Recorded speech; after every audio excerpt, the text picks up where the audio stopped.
Hello दोस्तों, Radhe Radhe to all, happy Diwali to all. कैसे हो आप सभी? एंड जैसे मैंने थंबनेल में लिखा है वैसे ही यहाँ होने वाला है कुछ एसबीआई क्लर्क मेंस का।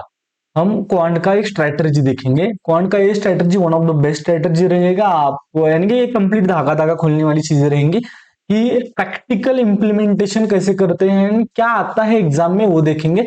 SBI clerk mains last year का जो पेपर था 2024 का, उसका कंप्लीट एनालिसिस करेंगे एंड वहां से समझने की कोशिश करेंगे कि एग्जाम को कैसे टैकल करना है एंड क्वांट कैसे आसान बनाया जा सकता है। क्या सच में आपको जो लगता है इजी वो आता है आपको या नहीं आता? उसके बाद जो हमारा टारगेट ग्रुप ग्रुप है, ड्रीम टारगेट ग्रुप, उसमें क्या क्या चलता है, यानी कि नेक्स्ट वीक थोड़ा सा प्लान में चेंज है। हम थोड़ी सी अलग चीजें करने वाले हैं ड्रीम ड्रीम टारगेट ग्रुप में, एंड उसके बारे में मैं बताऊंगा। एंड जो इजी मॉडरेट डिफिकल्ट, मैं हर बार बोलता हूँ कि पेपर को हमें अरेंज करना है हमारे अकॉर्डिंग कि कौन सा क्वेश्चन इजी है, कौन सा क्वेश्चन मॉडरेट है, कौन सा क्वेश्चन डिफिकल्ट है। यहाँ लिख लेना है कि 1 से 5 इजी था, 2 यानी कि 6 क्वेश्चन मॉडरेट था, 7 क्वेश्चन डिफिकल्ट था। तो हमें आसानी से समझ में आता है कि हमें सॉल्व क्या करना है, क्या छोड़ना है। एंड अगर मैं वो वाले मॉक को, अब देखो आपका टारगेट क्या है, वो वाली मॉक मेरे साथ देखना। वो जो लास्ट ईयर की मॉक थी, लास्ट ईयर की एग्जाम थी, वो ऐसे उन्होंने अरेंज की थी कि हम घबराएंगे, स्टार्टिंग में हम घबराएंगे 101% एंड घबरा के पेपर खराब करेंगे। सेम मॉक को अगर एक अलग वे में अरेंज किया जाए तो वो मॉक कैसे दिखती है वो भी हमें समझ में आएगा इस वीडियो के अंदर। तो वीडियो को प्लीज एंड तक देख लीजिए। पेशेंस वाला खेले, मेंस ही पेशेंस वाला खेले। मैं आराम से पढ़ाने वाला हूँ, मैं उन बच्चों को पढ़ा रहा हूँ जो सच में सिलेक्शन चाहते हैं, उन बच्चों को नहीं कि वो ढूंढ रहे कि स्ट्रैटेजी या ट्रिक, ऐसी ट्रिक की कुछ भी ना किया जाए हम सेलेक्ट हो जाए। ऐसे नहीं होता, हमें कुछ ना कुछ करना पड़ेगा। आगे बढ़ते हैं, यहाँ आते हैं कि ये देखो आप पहले ऊपर SBI clerk mains memory based paper 25 Feb 2024 for shift 1, यानी कि ये लास्ट ईयर का मेमोरी बेस्ड पेपर है जो कि टेक्स्ट बुक से है। अब हम क्वेश्चंस देखते हैं। पहला क्वेश्चन क्या क्या है? पहला क्वेश्चन हमारा 1 to 5, ये देखोगे आप 0% लोगों ने सॉल्व किया है। एंड आप बोलते हो कि सर अरिथमेटिक नहीं आता, अरिथमेटिक नहीं आता, उसका भी आंसर यहाँ मिल जाएगा कि अरिथमेटिक किसी को भी नहीं आता, यानी कि बहुत सारे बच्चों को नहीं आता। दिक्कत मेंस में बहुत सारे बच्चों को आती है। 0% आंसर करेक्ट। एंड ये वाला प्रॉफिट एंड लॉस वाला क्वेश्चन है, प्रॉफिट एंड लॉस वाला, यानी कि अरिथमेटिक बेस्ड क्वेश्चन आता है। तो हम 6 क्वेश्चन के ऊपर जाते हैं। Given that the total combined age, age का क्वेश्चन है, age of 2 individuals P plus Y X square years, ऐसा कुछ तो है। आगे बढ़ते हैं, इसको हम मार्क फॉर रिव्यू करेंगे, इजी में डाल सकते हैं इसको, कैसे सॉल्व करना है वो भी हम थोड़ा बहुत देखेंगे। उसके बाद मिक्सचर वाला क्वेश्चन दिखा हमें, यानी कि 5 क्वेश्चन पहले नहीं सॉल्व किए, फिर छठा भी नहीं किया, सातवां भी नहीं किया, आगे बढ़े। फिर से एक बार हमें दिखा प्रॉफिट एंड लॉस वाला क्वेश्चन, स्किप। फिर फिर हमें दिखा ये वाला क्वेश्चन, ये वाला है क्वाड्रेटिक। अगर आप बोलोगे कि आप इसमें भी बोलोगे कि ये भी नहीं सॉल्व किया क्योंकि डिफिकल्ट लेवल था, तो आप उसके ऊपर काम नहीं कर रहे हो। आपको काम करना होगा, ऐसे क्वेश्चंस के ऊपर काम करना होगा, क्योंकि ऐसे क्वेश्चन बनते हैं एग्जाम में। जो क्वेश्चन एग्जाम में आने ही वाले हैं उनके ऊपर आपको काम करना पड़ेगा। उसके बाद यानी कि 9th क्वेश्चन हम सॉल्व कर सकते हैं, ऐसा हमें क्वेश्चन एक मिला। उसके बाद ये भी हम समझते हैं कि हाँ थोड़ा बहुत इजी इजी ढूंढ रहे, स्किप किया। उसके बाद हमें प्रोबेबिलिटी देखा, प्रोबेबिलिटी हमने सॉल्व ही नहीं किया है, प्रोबेबिलिटी का प्रैक्टिस ही नहीं किया है, तो ये भी हमने छोड़ दिया। आप ऊपर देखोगे कि कितने परसेंटेज बच्चे सॉल्व कर रहे हैं, वहां से हमें समझ में आता है 7% आंसर। यानी कि हम बोलते हैं कि हमें क्वाड्रेटिक आता है, लेकिन क्वाड्रेटिक कितने बच्चे सॉल्व कर रहे हैं? 7% बच्चे। 20%, अब ये क्वेश्चन सिंपल कंपाउंड इंटरेस्ट का था, वो अच्छे से सॉल्व किया।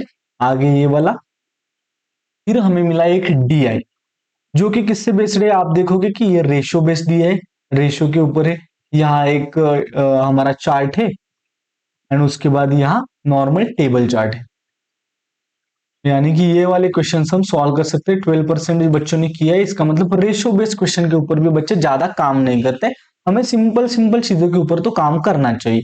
तो अब हम आए 16 तक। अब हमने एक भी क्वेश्चन, एक या दो क्वेश्चन सॉल्व कर लिए। ये क्वेश्चन सॉल्व करने लायक करना चाहिए, लेकिन हम यानी कि पेपर को अच्छे से देख रहे हैं कि पेपर में आ क्या रहा है। फिर monthly income of X and Y, फिर दिखा, हाँ ये क्वेश्चन भी हम सॉल्व कर सकते हैं, पार्टनरशिप वाला क्वेश्चन ही हमें सॉल्व करना चाहिए। उसके बाद ये तो करना ही करना चाहिए, ये अगर आपको नहीं आता तो आप प्रैक्टिस नहीं कर रहे हो। आगे बढ़ते हैं। फिर हमें मिला, कुछ तो मिला जो हम सॉल्व कर सकते हैं, अप्रोक्सीमेशन का एक क्वेश्चन। फिर दूसरा क्वेश्चन, फिर से एक बार मार्केट प्राइस यानी कि सेलिंग प्राइस, कॉस्ट प्राइस, ये वाले टाइप के क्वेश्चन। 0% answered correctly. ओके, 0% बच्चों ने ये सॉल्व किए। तो आप देखोगे कि अरिथमेटिक बेस्ड डी है, अरिथमेटिक बेस्ड डी है, 2 डी है, यहाँ 4 हो गए। 2 डी है यहाँ, अरिथमेटिक बेस्ड आई।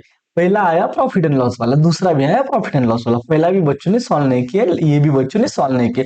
बच्चे सॉल्व क्या करते हैं ये भी समझ में आना चाहिए, यहां से हमें वो भी समझ में आ रहा है कि आपको क्या लगता है मालूम है। आपको लगता है कि अरिथमेटिक बेस्ड है, अरिथमेटिक बेस्ड है, अरिथमेटिक बेस्ड है।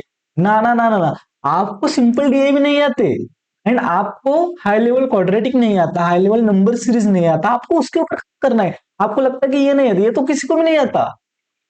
आता है बहुत सारे बच्चों को, लेकिन बहुत सारे बच्चों को नहीं आता। ये कभी कभी बाद में आता है, पेपर सॉल्व करने, पेपर कंप्लीट होने के बाद।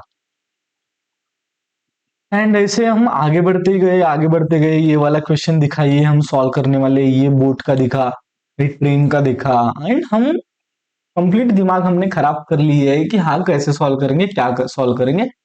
ये वाले क्वेश्चन हमें दिख गए। थोड़ा बहुत हम आगे आगे जाते हैं कि हाँ कंप्लीट पेपर को हम कवर कर लेते हैं। हाँ, यहाँ थोड़े बहुत क्वेश्चन हमें मिले कि जो हम सॉल्व कर सकते हैं। पाइप वाला क्वेश्चन है यहाँ। फिर ये देखो, 0% answered correctly. Perimeter of a triangle यानी कि मेंसुरेशन वाला क्वेश्चन। बच्चे बोलते कि मेंसुरेशन भी करना चाहिए, मेंसुरेशन भी करना चाहिए, हम करते हैं। कितने बच्चे सॉल्व कर रहे हैं? 0% बच्चे।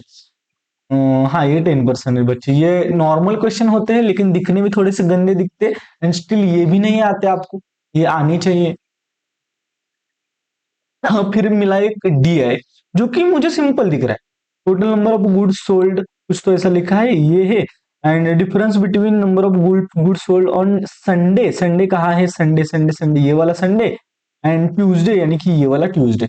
मैं फिर से एक बार बोल रहा हूँ, वीडियो छोड़कर नहीं जाना है, कंप्लीट देखना है। कंप्लीट देखने के बाद ही समझ में आएगा कि क्या मेरे दिमाग में चल चल रहा है, क्या आपके दिमाग में चल रहा है, क्या आपके दिमाग से हटाना है, मेरे दिमाग वाला आपके दिमाग में फिट करना है। आगे बढ़ते हैं। Okay okay okay. फिर ये वाला क्वेश्चन भी देखो, ये एज वाला क्वेश्चन था, ये भी हम सॉल्व कर सकते हैं। आगे बढ़ते हैं। ऐसे हमने कंप्लीट 50 क्वेश्चन एक बार देख लिए हैं। अगर मैं इजी मॉडरेट डिफिकल्ट एंड मैं इस पेपर को अरेंज कर लेता मेरे टाइप से, तो ये पेपर मुझे कैसे दिखता वो हम देखने वाले हैं। आगे बढ़ते हैं। अप्रोक्सीमेशन के 4 क्वेश्चन थे। पहला क्वेश्चन हम सॉल्व कर लेते आसानी से, दूसरा क्वेश्चन भी हमसे बन जाता, तीसरा क्वेश्चन भी हमसे बन जाता, फोर्थ क्वेश्चन भी हमसे बन जाता, यानी कि 4 मार्क्स हमारे बन गए। फिर हमें मिले 5 नंबर सीरीज के क्वेश्चन। कितने नंबर सीरीज के क्वेश्चन? 5 नंबर सीरीज के क्वेश्चन। अब आप बोलोगे कि सर ये डिफिकल्ट है, सर ये डिफिकल्ट है। ओके, ऐसा बोलोगे, लेकिन आप प्रैक्टिस क्या करने वाले हो? नेक्स्ट 1 मंथ है हमारे पास। नंबर सीरीज की, हाई लेवल नंबर सीरीज की प्रैक्टिस करेंगे, हाई लेवल क्वाड्रेटिक की प्रैक्टिस करेंगे, हाई लेवल अप्रोक्स की प्रैक्टिस करेंगे। हो जाएगा ना, उसके बाद तो हो जाएगा। बनते हैं क्वेश्चंस, लेकिन उसके ऊपर काम करना पड़ता है। यानी कि फिर से एक बार हम आते हैं स्पीड मैथ्स वाले। ये दो क्वेश्चन हमें मिले जो हम सॉल्व कर सकते हैं। 5-6 हो गया। फिर और 3 क्वेश्चन मिले हमें, 7, 8, 9, यानी कि नंबर सीरीज के 5 क्वेश्चन मिले। हम 8th क्वेश्चन तक पहुंच चुके हैं, जो कि हम सॉल्व कर सकते हैं अगर उसके ऊपर हमने काम किया तो। अरिथमेटिक को हमने टच अभी तक नहीं किया। अब हम आए हमारा नेक्स्ट इजी टॉपिक, क्वाड्रेटिक। अब हमें क्या करना है? क्वाड्रेटिक इक्वेशन सॉल्व करना है। ऐसे क्वेश्चंस की प्रैक्टिस करनी है, की तो आ जाएगा। 10th क्वेश्चन हमारा हुआ क्वाड्रेटिक। 11th फिर से एक बार quadratic. HCF, value of C is a perfect cube, C is a multiple of A, यानी कि अलग अलग कंडीशंस दी जाती है। ऐसे क्वेश्चंस की प्रैक्टिस हम करेंगे। अब देखो, आप बोलोगे कि सर आप बोल रहे हो कि ऐसे क्वेश्चंस की प्रैक्टिस हम करेंगे, कुछ तो करना पड़ेगा। सब कुछ नहीं करना है, लेकिन कुछ तो करना पड़ेगा। मैं ऐसे ही करता था। मैंने एग्जाम क्लियर कैसे किया? मैंने एग्जाम ऐसे क्लियर किए कि क्या इजी है जो कि सॉल्व। आपको प्रॉफिट एंड लॉस वाला डीआईबी 5 मार्क्स देने वाला है, सिंपल डीआईबी 5 मार्क्स देने वाला है।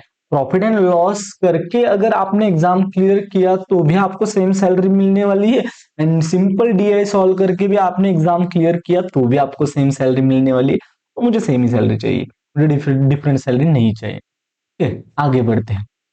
यानी कि यहां तक हम पहुंच गए, यानी कि टोटल हमें 12 क्वेश्चन 12 क्वेश्चन मिले जो कि simple approximation number season quadratic के ऊपर थे। कम से कम 10-12 मार्क्स का तो एसबीआई क्लर्क इस साल एसबीआई क्लर्क में, आईबीपीएस क्लर्क में हमें मिल जाएगा।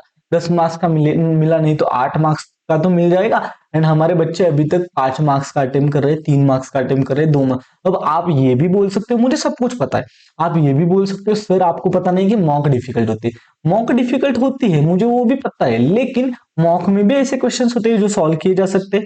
उतने तो कम से कम करने चाहिए ना, उतने थोड़े थोड़े थोड़े थोड़े ढूंढ सकते हैं। अब आगे आते, वन इजी डीआई, हमें एक इजी डीआई ढूंढना है और हमें ratio percentage average based DI ढूंढना है। ओके, हमें या तो एक इजी डीआई ढूंढना है। इजी डीआई यानी कि वो may be profit and loss वाला भी हो सकता है, टाइम एंड वर्क वाला भी हो सकता है, पाइप एंड सिस्टम वाला भी हो सकता है, जिसके ऊपर आपकी कमांड है। या रेशियो एवरेज बेस्ड डीआई, एक ना एक नहीं दो ही होते हैं एग्जाम में। अब यहाँ आप देखोगे कि यहाँ दो डीआई आए हैं जो कि ratio and average and percentage, ऐसे सिंपल डीआई जो होते हैं जो कि ज्यादा डिफिकल्ट नहीं होते, उसके ऊपर अगर आपने काम किया तो आपसे बन सकते हैं, ऐसे होते हैं, वो हम कर सकते हैं। अब देखो यहाँ क्या दिया है, the bar graph shows the total number of calls, inbound calls and outbound. ये जो बार ग्राफ है वो टोटल जो ए में है वो इनबाउंड एंड आउटबाउंड कॉल्स दिए फ्रॉम 6, यानी कि 6 different call centres, A B C D E F, ऐसे 6 different call centre.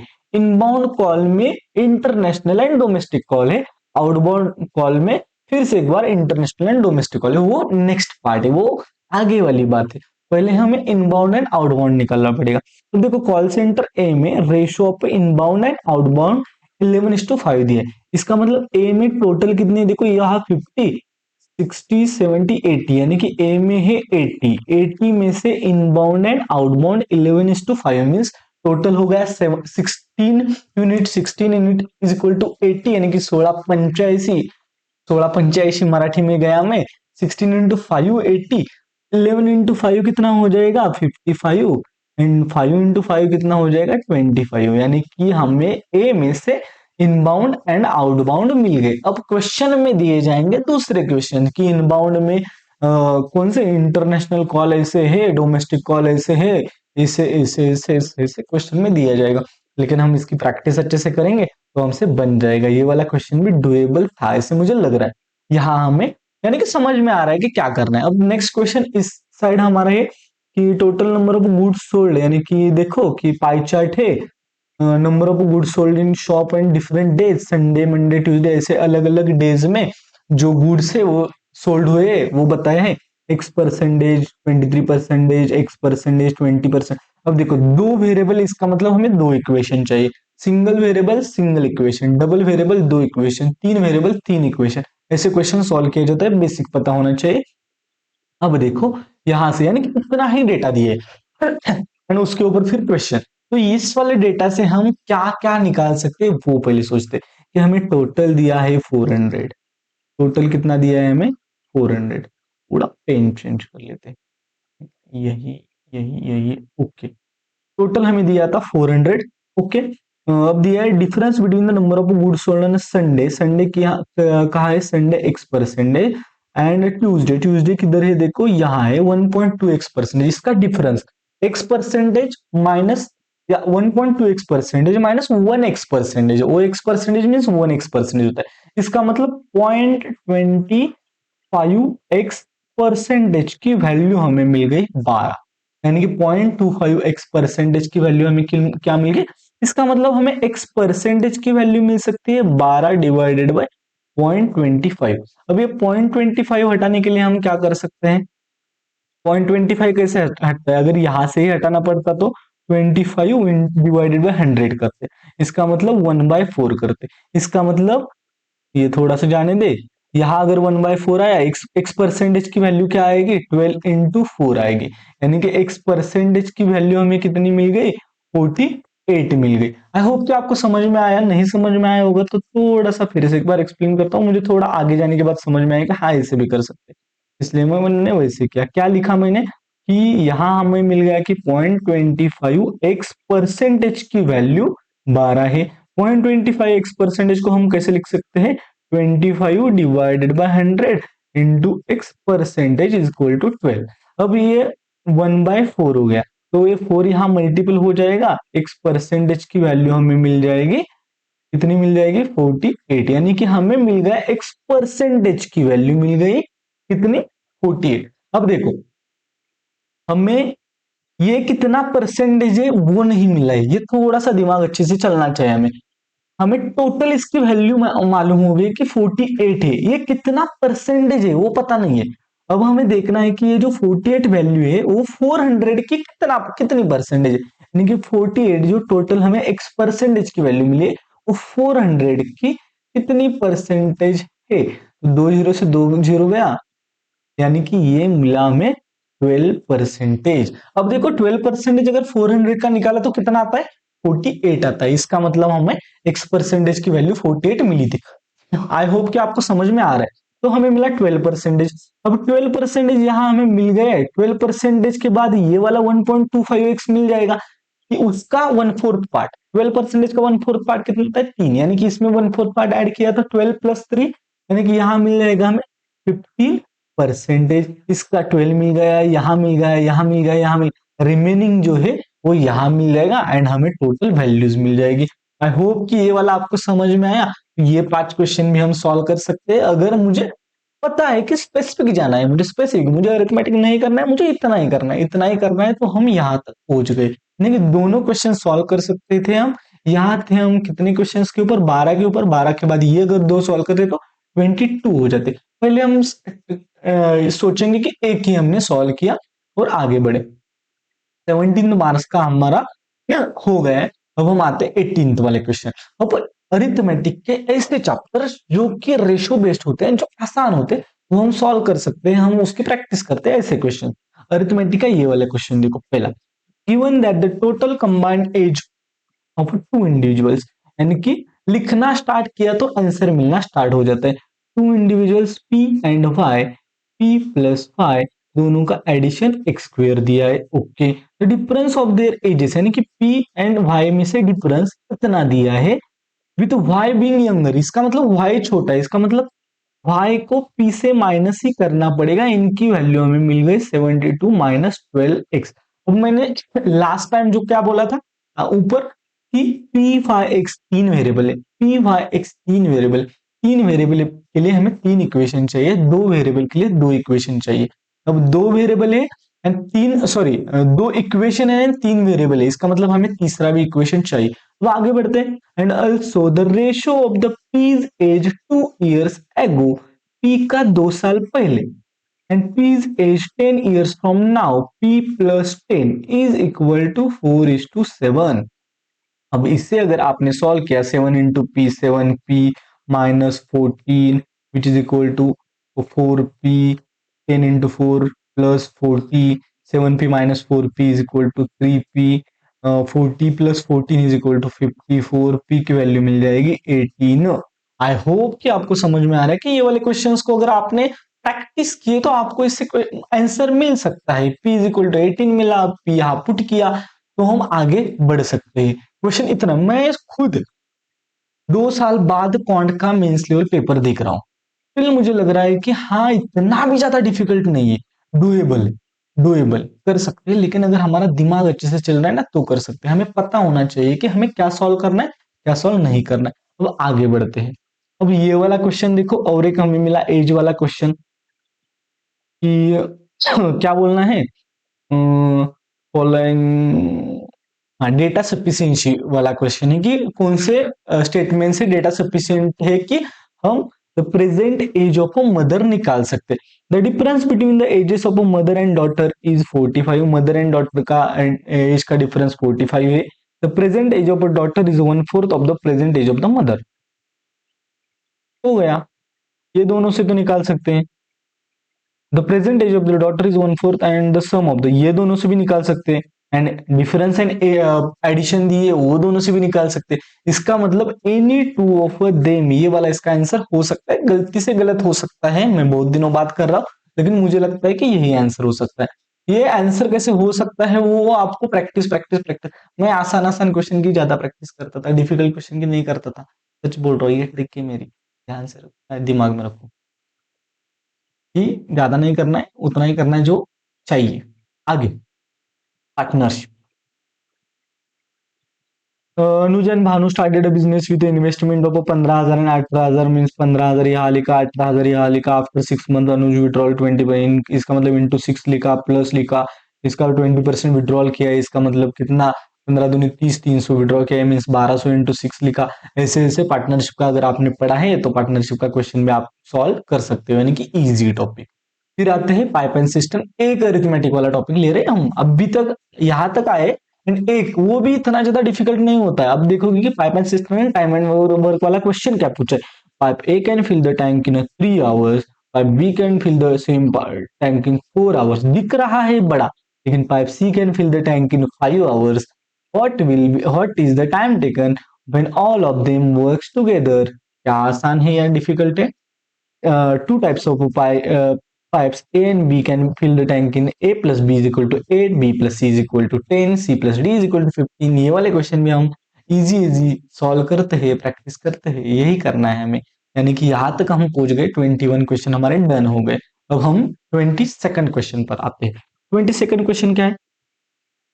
Two quantities A and B are given. You have to find the value of both A and B by using your knowledge of mathematics and choose most। अगर ऐसे questions के आपने practice किए तो ऐसे question भी बन सकते हैं। देखो हम क्या है देखने की कोशिश करते हैं। Average of A and B is 12, इसका मतलब ए प्लस बी की एडिशन 24 होगी, ठीक है, याद। while the sum of B and C is, okay okay, B plus C जो है उनकी सम भी 12 है।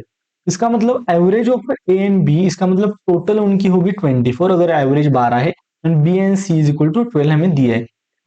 अब यहाँ क्या दिया है देखो, ए एंड बी जो है वो छोटा है 14 से, इसका मतलब समझो ए एंड यहाँ बी है हमारा, ओके। ए एंड बी जो है वो छोटा है 14 से या इक्वल भी हो सकता है, एंड बड़ा है 8 से एंड इक्वल भी हो सकता है। इसका मतलब ए 14 8 में से कौन सा भी नंबर हो सकता है, एंड बी भी 14 एंड 18 के बीच में से कौन सा भी नंबर हो सकता है। बेसिक अंडरस्टैंडिंग, कुछ भी नहीं, मैं ऐसे ही सॉल्व करता था जैसे मैं दिखा रहा हूं आपको।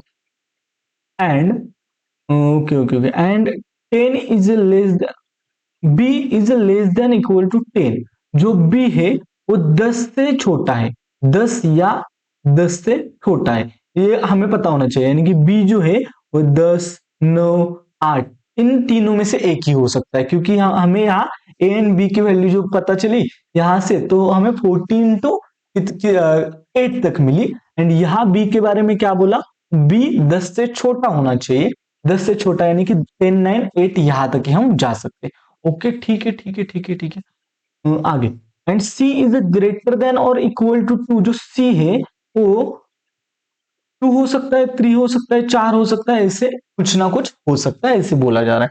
इसका मतलब यहाँ हम ए लिखते हैं, यहाँ हम बी लिखते हैं, यहाँ हम सी लिखते हैं।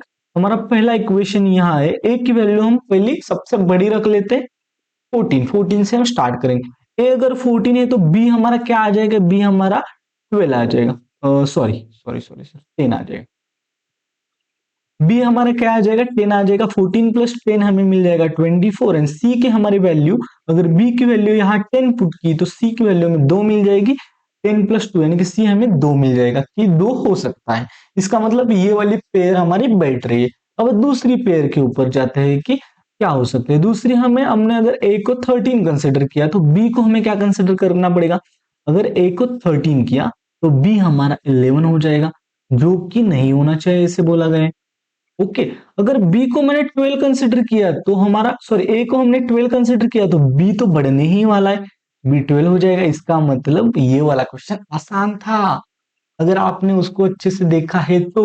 ए बी सी की वैल्यू हमें मिल गई। अब क्या कुछ भी क्वेश्चन हो क्या ही पूछेंगे वो, value of A B minus 45, A plus B into, अगर गलती से गलत है तो आई एम एक्सट्रीमली सॉरी, क्योंकि मैं बहुत दिनों बात कर रहा हूँ, लेकिन सही होगा मुझे लग रहा है। ये वैल्यू हमें मिल गई है, आंसर हमारे पास है। 22nd क्वेश्चन तक हम पहुंच गए हैं एंड क्वेश्चन पेपर इतना अब डिफिकल्ट नहीं लग रहा है। आगे बढ़ते हैं। 23 टू 27 में फिर से एक बार वो ऊपर वाला जो डी आई मैंने दोनों में से एक पिक किया था ना, उसमें से ए पिक करूंगा। एंड उसके बाद यानी कि 27th क्वेश्चन तक हम पहुंच गए विदाउट अरिथमेटिक। अरिथमेटिक ऐसे टॉपिक जो भी हम सॉल्व कर सकते, ages, partnership, profit and loss है तो भी उसमें से, यानी कि प्रॉफिट एंड लॉस तो नहीं था मुझे लगता है, हाँ ये वाला था टाइप एंड सिस्टम वाला, जो कि आसान लेवल का क्वेश्चन। यानी कि ऐसे 2-3 क्वेश्चन ही हमने देखे, एजेस देखा, पार्टनरशिप देखा एंड 27 मार्क्स तक पहुंच गए। बच्चे 5-5 मार्क्स तक अटक गए एंड आप 27 तक। क्या हो रहा है, दिक्कत क्या हो रही है वो समझ में आ रहा है आपको? आई होप कि आपको समझ में आ रहा है। यहां तक आपके प्रॉब्लम खुद ही आपने सॉल्व किए होंगे, आपके प्रॉब्लम सॉल्व हो जाएंगे धीरे धीरे धीरे। अब देखो, अब आया प्रॉफिट एंड लॉस वाला क्वेश्चन, आगे बढ़ते हैं। अब क्वेश्चन आपको दिखेंगे, प्रॉफिट एंड लॉस वाला आया, ये भी प्रॉफिट वाला क्वेश्चन आया, ये भी डीआई प्रॉफिट एंड लॉस वाला ही था, तो ये वाला भी डीआई आपको, यानी कि डीआई के ऊपर काम करना है एंड प्रॉफिट एंड लॉस के ऊपर भी अच्छे से काम करना है। हमें एग्जैक्ट पता नहीं कि next year profit and loss वाले क्वेश्चन आने वाले हैं, टाइम एंड वर्क वाले ज्यादा आने वाले, सीआईएसआई वाले ज्यादा आने वाले या, लेकिन हम विदाउट अरिथमेटिक 25 प्लस पहुंच गए हैं, यानी कि उतना कर सकते हैं। उसके बाद हमें अरिथमेटिक करना है या नहीं करना है, 101% करना है क्या, डीआई की अरिथमेटिक वाले डीआई की प्रैक्टिस करनी है, 101% करनी है, लेकिन पहले वो करना है जो आप एग्जाम में मार्क्स लेकर आ सकते हो। हमें किसी को दिखाना नहीं है कि मुझे अरिथमेटिक कितना आता है, हमें ये दिखाना है कि हम उतने होशियार है कि हम यहां से ढूंढ निकालेंगे कि कहां से मार्क्स मिलते हैं एंड हम मार्क्स लेकर सिलेक्शन लेकर भाग जाएंगे। That's it. आगे आगे बढ़ेंगे तो रेशियो वाला क्वेश्चन, मिक्सचर वाला क्वेश्चन, सीआईएसआई वाला क्वेश्चन, प्रोबेबिलिटी वाला क्वेश्चन, ऐसे हमें अलग अलग अलग अलग क्वेश्चंस दिखेंगे जिसके ऊपर आपकी कमांड है, वो वाले क्वेश्चंस आप एक एक एक, एक सॉल्व कर सकते हो। आई होप कि यहां तक आपको वीडियो समझ में आ गए। अब हम आगे बढ़ते हैं, what we learn without arithmetic. कम से कम 20+ मार्क्स लेकर आ सकते हैं, कम से कम 20+, यानी कि यहाँ हम 27 तक पहुंचे थे, मुझे लगता है 27 to 28 मार्क्स तक। एक दो क्वेश्चन हमने अरिथमेटिक के किए थे, बाकी हम लास्ट ईयर, ये प्रीवियस ईयर पेपर है, यहाँ उसके ऊपर हम ये नहीं उंगली नहीं कर सकते कि सर आप ये वाला आसान था, मॉक डिफिकल्ट होता है। मैं एग्जाम का बोल रहा हूँ, मैं एग्जैक्ट एग्जाम का बोल रहा हूँ। विदाउट अरिथमेटिक कम से कम 20+ हम जा सकते हैं। बहाने देना बंद करो, बहाने देना, एक्सक्यूजेस देना बंद करो। ढूंढो कि वे फाइंड करना है कि कैसे हो सकता है। कम से कम जो आना चाहिए वो भी नहीं आता आपको, आपको लगता है कि मुझे आता है, आपको वो नहीं आता जो आपको कम से कम आना चाहिए। आप उसके ऊपर, आपको समझ में आया इस वीडियो के अंदर कि आपको काम किसके ऊपर करना है? आपको हाई लेवल अप्रोक्सीमेशन के ऊपर काम करना है, नंबर सीरीज के ऊपर काम करना है। और आपके पास एक मंथ है, आप सॉल्व कर सकते हो, आप एग्जाम क्लियर कर सकते हो, लेकिन आपका तरीका अगर सही है तो सॉल्व कर सकते हो। आई होप कि आप समझ रहे हो। कम से कम जो आना चाहिए वो तो आपको आना चाहिए, वो भी नहीं आता। और आपको लगता है कि आप ढूंढ रहे हो सर अरिथमेटिक नहीं आता, अरिथमेटिक नहीं आता, अरिथमेटिक नहीं आता, आपको क्वाड्रेटिक भी नहीं आता, आपको नंबर सीरीज भी नहीं आता, उसके ऊपर भी काम करो। अरिथमेटिक भी सेम मार्क्स देगा, क्वाड्रेटिक भी सेम मार्क्स देगा, आपका फोकस किसके ऊपर है वो मैटर करता है। आगे नॉर्मल डीआई दो थी, अरिथमेटिक बेस्ड डीआई दो थी। दो डीआई अगर छोड़ भी दी तो भी चलेगा, दो डीआई कर लिया अरिथमेटिक आप हमारी सिंपल वाली तो भी आपको मार्क्स मिल जाएंगे। अरिथमेटिक करना नहीं है ऐसा नहीं बोल रहा हूं, लेकिन पहले आपको आपका स्कोर बूस्टर वाला पार्ट करना है।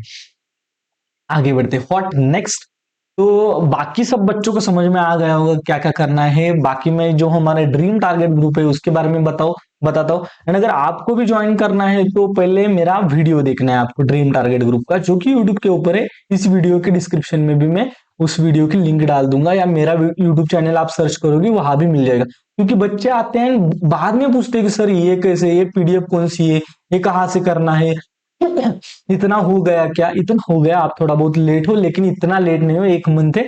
नेक्स्ट वीक में क्या होने वाला है, ड्रीम टारगेट ग्रुप के बारे में बताया मैंने कि वो SBI clerk and IBPS clerk mains को टैकल करने के लिए मैंने बनाया हुआ एक ग्रुप है, जो कि टेलीग्राम ग्रुप के ऊपर है। टेलीग्राम का ग्रुप है जो कि पेड है, जो कि पेड है, अगर सुनाई नहीं दिया हो ना, क्योंकि बच्चों को फ्री चाहिए होता है। स्कोर बूस्टर, मुझे एक्चुअली वहां क्वालिटी बच्चे चाहिए जो जिनको सच में सिलेक्शन चाहिए, तो इसलिए मैंने वो पेड रखा है। नेक्स्ट पॉइंट इज दैट कि स्कोर बूस्टर। अब टारगेट ग्रुप में हम मैं सोच रहा था कि ये करना अरिथमेटिक बेस्ड डीआई करना। लेकिन ये कंप्लीट एनालिसिस करने के बाद अच्छे से मुझे समझ में आया है कि अरिथमेटिक से इंपॉर्टेंट कुछ तो चीजें हैं जो कम से कम आपको आनी चाहिए। नेक्स्ट वीक मैं आपसे वही करवा के लेने वाला हूं कि स्कोर बूस्टर पॉइंट के ऊपर काम करने वाले। We will work on what actually matters, actually जो मैटर करता है उसी के ऊपर हम काम करेंगे, जो सच में मैटर करता है उसी के ऊपर काम करेंगे। एक मॉक में ये करूंगा, देखूंगा, उस मॉक में से मैं अरेंज कर लूंगा कि हाँ ये वाले क्वेश्चंस आपको सॉल्व करने हैं। अगर मुझे लगा कि अरिथमेटिक बेस्ड डीआईबी बाहर डालना है तो वो भी डाल दूंगा, लेकिन यहाँ स्कोर बूस्टर के ऊपर मेरा फोकस ज्यादा रहने वाला है। मेरा फोकस नेक्स्ट वीक क्वांट के ऊपर ज्यादा रहेगा, रीजनिंग के ऊपर थोड़ा कम रहेगा, क्योंकि क्वांट में दिक्कत आती है बच्चों को, तो क्वांट के ऊपर मेरा फोकस ज्यादा रहने वाला है। नेक्स्ट पॉइंट इज दैट कि अरिथमेटिक बेस्ड डीआई हम आगे जाकर करेंगे। मुझे आपसे क्या चाहिए, फिर से एक बार ट्रस्ट, ट्रस्ट चाहिए। प्लीज ट्रस्ट मी कि मैं करवा के लूंगा आपका। अगर आपने वो ड्रीम टारगेट ग्रुप ज्वाइन किया है तो मेरी रिस्पॉन्सिबिलिटी है। आज है संडे, दिवाली का दिन, यानी कि दिवाली चल रही है, गांव मेरा 5 किलोमीटर दूर है, मैं अभी तक घर नहीं गया हूं। आपके लिए वही बताना चाहता हूँ कि मैं जेन्युइनली ट्राई कर रहा हूँ कि आपका सिलेक्शन हो जाए, यानी ये ड्रीम टारगेट ग्रुप एक one of the successful group बने जहां से बहुत सारे बच्चों का सिलेक्शन हुआ। एंड बाकी लास्ट टाइम जो मैंने बताया था आपको कि लास्ट टाइम की फंडिंग से मैं एक दो बच्चों को हेल्प करूंगा। लास्ट टाइम जिस बच्चे को मैं हेल्प कर रहा था वो बच्चे ने कल जो हमारा इंडियन ओवरसीज बैंक का जो एलबीओ का पेपर था वो क्लियर कर लिया है, वो अब इंटरव्यू के लिए है। तो मेरी इन्वेस्टमेंट अच्छे बच्चों में हो रही है, वो मुझे दिख रहा है। दैट्स इट, इतना ही कहना चाहता हूँ। आई होप कि कंप्लीट समझ में, अगर यहां तक पहुंचे हो तो कंप्लीट समझ में आ गया होगा कि क्या करना है क्या छोड़ना है। That's it. अगर फर्स्ट टाइम चैनल पे आए हो तो please do like share subscribe and comment box में कमेंट करके जाना। जो मेरे बच्चे यहाँ तक आए हैं वो बच्चों प्लीज हाइप कर देना, वीडियो के नीचे एक हाइप वाला ऑप्शन होता है, मेरे लिए थोड़ा बहुत हाइप कर लेना, मेरी भी तरक्की हो जाएगी, अच्छा ही होगा। And that's it, thank you so much for to all the very best, happy Diwali, enjoy Diwali. पढ़ाई करनी है, बहुत ज्यादा पढ़ाई करनी है। बाय।